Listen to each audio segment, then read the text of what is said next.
Bonsoir à tous, bonsoir chers abonnés qui vont regarder cette vidéo.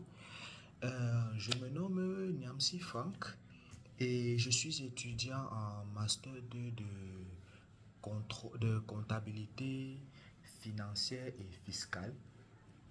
Aujourd'hui, j'aimerais vous parler des référentiels comptables.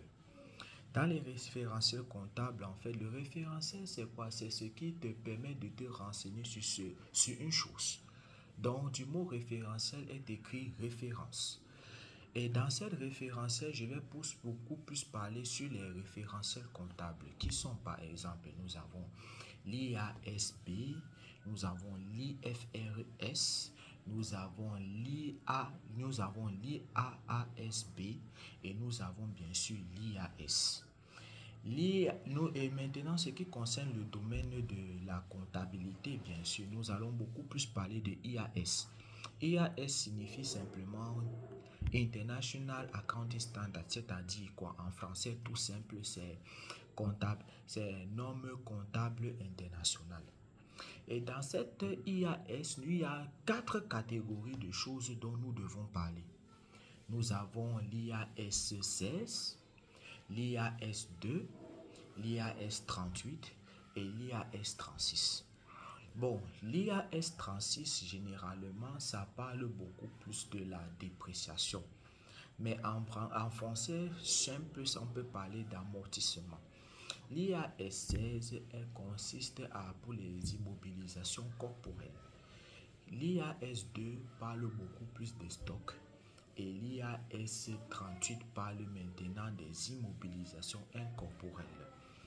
Maintenant, qu'est-ce que c'est que, de quoi est-ce qu'il est question ici, là, dans l'IAS, comment je peux dire ça, des IAS l'IASS. Dans l'IASS, on parle des immobilisations corporelles. Lorsque vous regardez par exemple le paragraphe de mon référentiel, parce que il y aura la prochaine vidéo où je vais vous parler je vais vous montrer exactement ma fiche sur le paragraphe où il est stipulé.